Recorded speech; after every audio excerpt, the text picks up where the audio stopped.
Thanks everybody for coming along today. Today we're recording another one of our podcasts on the series that we're doing on Zero Trust. I'm joined by Philip Hoyer from OKTA, and we're going to talk about the role of identity in Zero Trust, aren't we? And how important it is. Where we thought we'd start, for all of you that are watching, is just to talk about why is identity so important in Zero Trust and the role it plays, and maybe just first before that, just recap Zero Trust. And we do this at the start of every single pod that we do, but it's worth just reiterating the fact Zero Trust is not a tick box. Zero Trust is a philosophy, isn't it? Yeah, it's a different approach. I mean, I think it's really when you look at when we had an approach of a walled garden, of something like, from the ancient times of a fortress or something where you go through this outer perimeter and once you're in, you had a free roaming. But this really doesn't work anymore in the times of hybrid working and bring your own device, etc. So Zero Trust really came out as a new approach or a new school of thought of how to approach security, whereby you don't really trust people that are in your perimeter anymore because they can access services, data willy-nilly. You really need to figure out at the moment of access who it is, what's the identity of the person, the device, where they come from, the location, and what kind of data is being accessed. So this really is Zero Trust as an approach. And like you said, it's not a product, it's an architecture. It's looking at different security control points so we can make sure that in the moment of access, we know exactly who is accessing that data and those services. And you use the phrase moment of access. And I think when we were first sitting down to discuss and plan today, it was a phrase that I hadn't heard used in that context before, but I think it's a really important phrase, and it's one of those things that even if the people that are listening or watching along only take one thing away, I think it's very, very important that they understand what that means, because without identity is a critically important part of Zero Trust in terms of knowing who the person is that is trying to access the resource, the data, the location or whatever. And when you're talking about conventional security, old school IT security, for want of a better description, people were in the office, so to a degree you knew who they were because they'd gained access to the premises. You had that context because there was this person on the network, etc. But now, as you said, they're working from anywhere.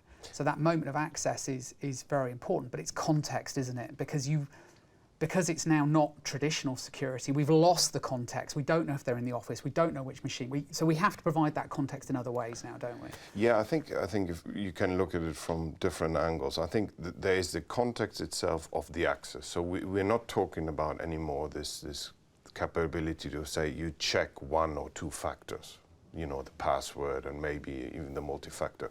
But you need to look at the overall context of the access, and the context could be the device, is it secure enough? The geolocation potentially, the network, if you had the traditional access from the UK, for example, from networks from the UK with a device that is of a certain posture, and suddenly 20 minutes later you have the access from a complete different part of the world, obviously that is suspicious.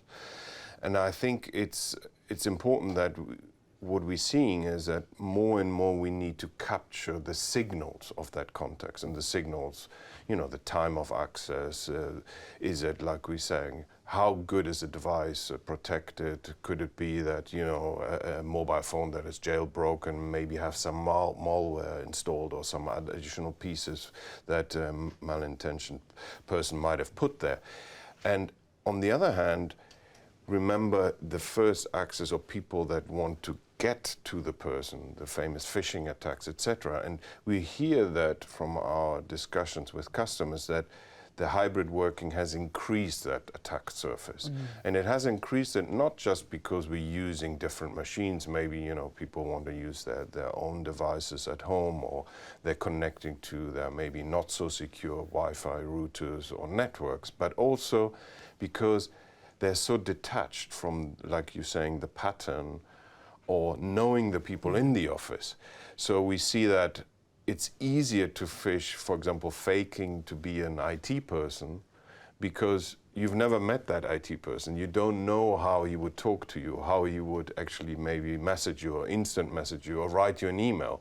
So the phishing email from the anonymous or the malicious person becomes more effective because you're not used to that pattern or to the way that you don't know the person anymore because you maybe have joined during COVID from abroad, right? And, you know, picking up on some of the, kind of reading between the lines of some of the things you said, I mean, one of my things that I tend to find is that consumer tech drives business tech sometimes as well.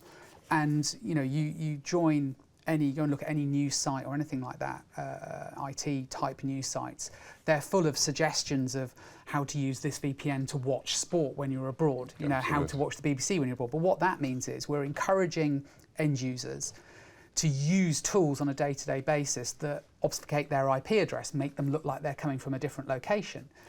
So you will see and build patterns of use for individual users that become that context. Correct. You might have a tech-savvy user who regularly connects to a VPN, so it always looks like they're coming from the UK, even when they're not.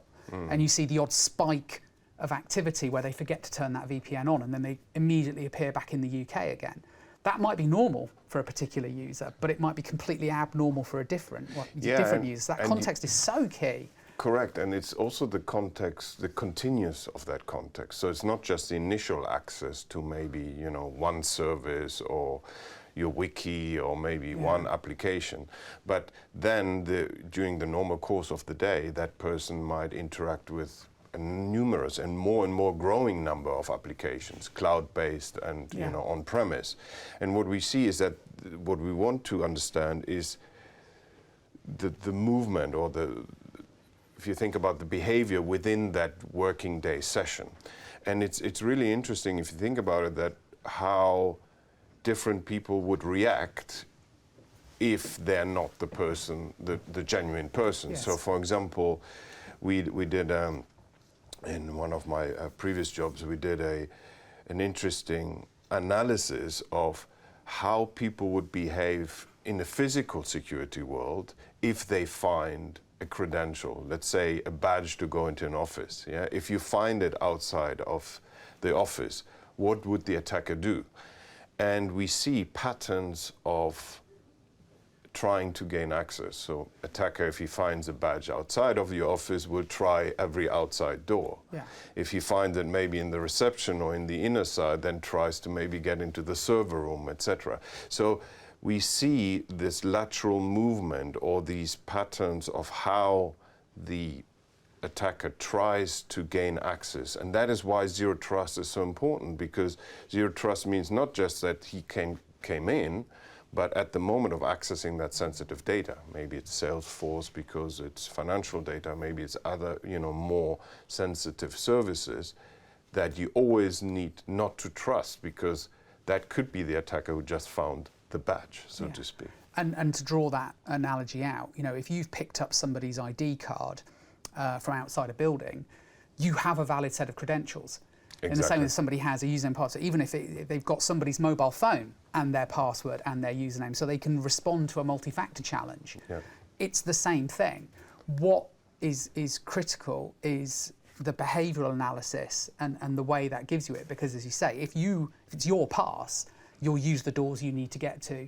You need to use to get to where you want to go. Absolutely. If it's not your pass, you're just going to access every door. Correct. So identity on its own, picking that up, as we said, the context of the identity is important, but actually the behaviour tracking internally and being able to model that and having the additional tools as part of your Zero Trust toolkit to be able to feed that. So that, but the tool that you use in itself for identity has to provide that context and provide that information. Otherwise, you can't feed the other parts of the framework and solution, right? And we're hearing from, you know, the traditional approach was just to lay additional factors on top, right? So you had your credentials and you had another, you know, what we call as multi-factor authentication. But the issue is that the original credential is more and more breached, right?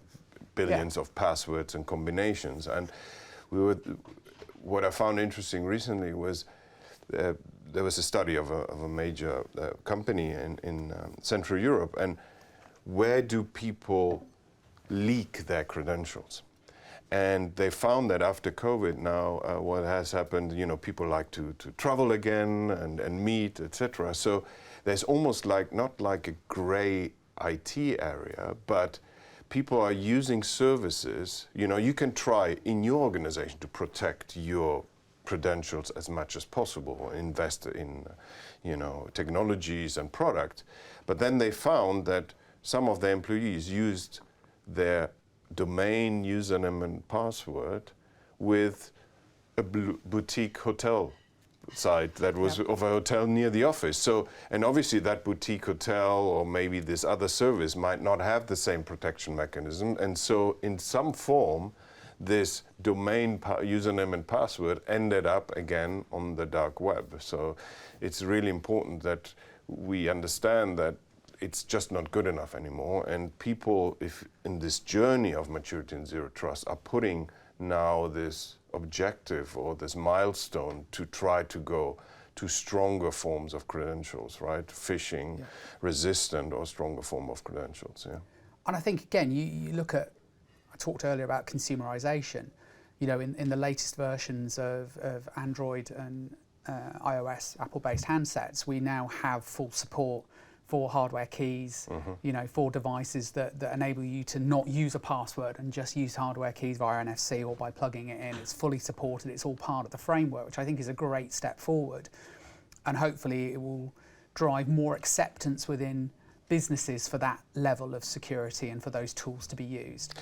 Because I think there has been a challenge with hardware as part of the process, maybe within general user populations. Yeah, I think the most exciting development of that in recent years is this new concept of the passkeys you've probably heard about, which is sort of, it came out of the standardization body, the industry body FIDO, but for the first time you have now really the main platform providers working together to provide you a set of keys that get generated for a specific service, for a specific domain. And if somebody tries to impersonate, I don't know, acme.com with a 3, something that on a small mobile phone you would, as a user, not recognize immediately, it would stop that key pair or that passkey to be used with that phishing service. So it's really starting to be phishing resistant. On the other hand, I think we always have to expect and educate our users to in a certain sense, detect a little bit of that. So the limitation of passkeys, for example, in an enterprise, an organization world, that it will stop the passkey being used, but the organization would not have known that the phishing attempt has happened. And that comes back to our discussion about signals, right, and different approaches. In our case, we want to be able to gather everything of that access, bring it back to the identity platform. And in that way, the identity platform itself can also realize that a phishing attempt has happened and potentially create an event or signal or notify the security team. So you as an organization know that there have been attempts at phishing. Whereas, it's not just about the user having to report it, which we know undoubtedly very rarely happens. And I think the level that's needed, obviously, as we know, varies between different user categories. High privileged, high threat users should operate at a higher level. Normal users within a business can operate at a lower level. But I think, I do find, you and I have talked about this before, there is almost this resistance to things that get in the way of the way people work. But if you work in a clean room, if you worked in a science business and you worked in the clean room, you would accept there are certain things you had to do extra to somebody who worked in the accounts department or on reception to go and do your job. Absolutely. And yet so often in business, identity requirements and the security of the business seem to be an evil almost that's getting in their way. Whereas, like I said, if you worked in a clean room, you wouldn't think twice about going through the steps you need to do to enter that clean room. I mean, that really frustrates me. So the ease of applying these layers is key as well, isn't it? Yeah, I think, and I find the whole discussion has now moved a little bit higher up in the food chain. I think, it's starting to become a discussion at the board level. I think it changed also over the last few years with the type of attacks. One thing was a breach and potentially somebody gaining access to the data. but we've seen some, this increase in ransomware where literally, companies were breached in a way that they stopped working and with substantial economic impact. And that really elevated this problem to the board level. And the other, I think, driving factor is overnight with COVID, we've, all these industries found themselves to be digital industries. How can we sell digital products? And when you sell digital products, you need to identify your customer in a digital way. And so it comes back to, are these really our customers? Are these really our business partners? And then there's these various constituencies. So do you trust, for example, the people that you're having, your video call with?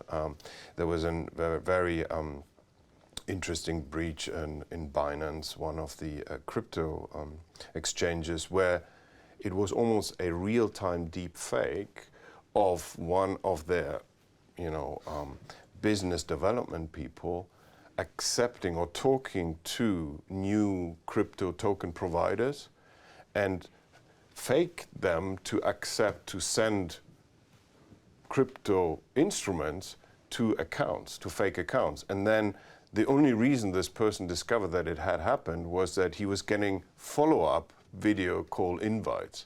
So it was so sophisticated that, let's say the new crypto providers would think they're actually talking to the right person. And this is one of the reasons why when we look at this, we need to look at it really 360. And we just made an announcement that we did a collaboration, a partnership with Zoom, so that you can now have verified people in your Zoom calls. So it's not just, and you're going to get like a blue tick, or you get some form of indication that it's really the person that you're interacting with.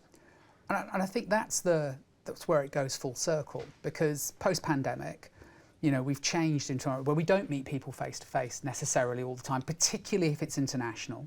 Exactly. Particularly with environmental sustainability and stuff like that. I think we all accept that it's not appropriate to jump on a plane, to go for one meeting and then come back to where you started. It's just not appropriate anymore. We have the technology and the tools available. I think it would be fairly fair for most people to say, well, providing you've got a video feed, you can recognise that the person you're talking to on that call is the person you sent the invite to. But as we're seeing with modern technology and deep fakery and all the rest, it's just not the case anymore. No, it can be very quickly, you don't know really if that's the person. And you're going to see, especially, the social engineering exploits becoming more and more sophisticated, right? And that's where then it goes into dangerous territory. Yeah. And that's where it loops back to, that identification and that context. And you could argue that sending a known email address, the credentials to join a call, it's got the passcode in it, it's got everything in it, that's a form of authentication. Absolutely. But it's just not, And then we have to see with the latest generation that don't want to use email at all, right? Right, so absolutely. The challenges of the way people want to work. But I think that's the opportunity for me, for us as businesses. And it's something that I know you and I spoke before that I feel very passionately about, is that I think if you were to go into most businesses and kind of survey the end users, there are a fair chunk of users that just use the same username. If not the same password, just use the same username. You called it out earlier, people using their corporate domain credentials effectively for hotel bookings and for all sorts of stuff. Probably not that many normal end users in the business use unique username password combinations for every single account, let alone enable one-time passwords. And even then, for business point of view, one-time passwords are like last decade or last 2 decades ago. This is not modern stuff at all. And yet people aren't applying it in their personal lives still. And I think we have an opportunity to educate as well. And I think it's also we're starting to see those, MFA fatigue, right? Yeah. So that people are getting, they're getting a new tool to make security, a little bit harder, but they use it all the time. So then the end user doesn't distinguish anymore when it's a genuine request or not. And we saw that in some of the, breaches at, for example, at Uber, etc. So here we going back to the context and to the intelligence that need to be built into these new identity platforms, is that really you need to know and how to apply from a policy perspective the right amount of hoops and friction to make sure that it's secure enough in that moment. But if you detect the context and you can have a certain level of assurance, you don't want to burden the end user with too much friction. And I think that depends also then of the data that you're accessing, right? Maybe you're just reading a wiki and there's no sensitive data, then maybe it's okay if the risk is a little bit lower. But if you're accessing, I don't know, Salesforce data or, you know, financial positions in investment bank, then obviously you need to be damn sure that that's the right person that you're dealing with. And that's, I think, where all these pieces again fit together. Yeah. And I think the other thing that's quite interesting, and you just reminded me of something that I meant to say earlier, is that those policies, it needs to be dependent. Obviously, we've talked about context a lot, but it needs to be dependent on the user, the device, and all the rest of it. One of the things for me it shouldn't depend on is location, because you don't know where people are going to get a phishing attack from. And I still go out and do meetings where customers tell me that they actually don't use some of these tools when people are in the office. Well, why are they any less likely to get a phishing email when they're in the office than they are when they're at home? Exactly. Why is it okay to give away credentials when you're in the office rather than when you're at home? I mean, I find it crazy that people and businesses are still thinking like that. This has to be continuous. It has to be all the time. You shouldn't be turning it on and off based on where people are. Absolutely not. And I think also the sort of the source or the source channel of the phishing attack becomes more interesting nowadays with all the different formats of devices, because the smaller screens, you might not even recognize that many telltale tales that you've been taught to look out for, maybe in an email. It just seems to be more immediate, and we use it every day, the collaboration tools with instant messaging, your Teams, your Slack, etc. If there you get an instant message about from your IT person, then you don't expect it to be the hacker. But that's exactly, again, one of the things that happened in the Uber attack. So I think we need to be more conscious that this whole, journey and the whole technology is always going so fast, and we're going to have all these different access mechanisms and meeting mechanisms. Think of maybe in the future it's going to be even more trickier when we go and meet in the metaverse with a headset on, right? Where people, you don't even have that human element anymore, and you can be an avatar. So that, I think, is another layer, right? Where is this a real person or not? So. Well, I'm starting to see, obviously as a reseller, we get exposed to a lot of different vendors. And some of the vendors, in their desire to not run physical kickoffs and physical conferences, are starting to do them as virtual conferences where you go as an avatar. And it blows my mind. I think I'm frankly getting too old for this game now. In that 10 years ago, I've been like, that's the coolest thing ever. And now I'm like, that just terrifies me. Yeah, I think it just leaves, I think it just increases the attack surface so much, right? Because, you don't really know if there is an intruder in between that kind of environment, you would be really hard to stand out or to detect them. So in that sense, I think we're going to be in for quite an interesting ride. But on the other hand, you have the vendors, you have people that try to help out. I think the other, like to come back to the context, what we're seeing is also the need that if somebody finds that something is happening, how quickly can you react then? Yes. Right? And how quickly can you investigate? And this is, again, one of the things where we see, and we're investing a lot of resources, is quick example, some security analyst in your SOC needs to investigate that something is going wrong. At that moment, that person needs access to privileged resources, maybe to look at a log file in a cloud server. And there, again, speed is of essence, and how do you make sure that in that moment he can request access to that server for just a certain period of time? And that's where we see that some of the existing approaches just don't cut it, because you need to open a ticket, maybe in a ticketing system you get maybe a temporary access, an hour later, and this is where some of our approach, being a cloud native provider, we integrate then with the Teams, the Slacks, etc. So you can do that right there and then and get that approval. So where in the moment that speed is of essence, and that's what is, right? Because if you think about every single access in the Zero Trust, yes, at a certain point you're going to get an access that is suspicious.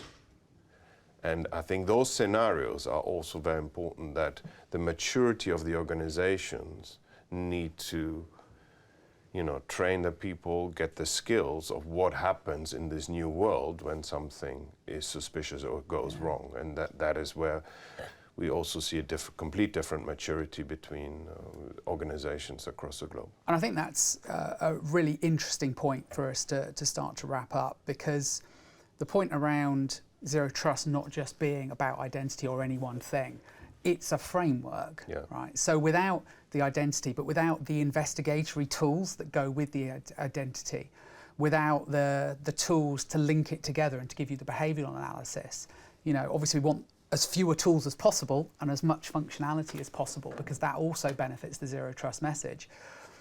But without all of that, as a framework that provides it, you don't have a Zero Trust solution, do you? And that's the point, really, isn't it, of these? For us, this is the Zero Trust series of podcasts. That is the point, isn't it? Absolutely, and I think it's to come back to that, it's a holistic approach. It's tools, but it's also always communicating with your employees, with the users, to make sure that they understand much more how the security, how the approach works, and then be alert in their own way, when a device is lost, when a phishing attempt happened, etc. So I think that's also fundamental. It's elevating that security posture to many and many parts of your organization. Absolutely. Really. And it really shows, as you just said, it's Zero Trust isn't necessarily something that a business can put in its own right. The employees have to play their part as well. Otherwise it is a journey, and I think we're gonna still go on that journey for a while, but I think it's the right journey, and we see that from all the customers we speak to. Everyone has a Zero Trust program. There are different parts of maturity, but they are definitely on the path. Okay, well, thank you, Philip. I hope the people that have been listening and watching along found that useful. And thank you very much for joining us, everybody. Thank you.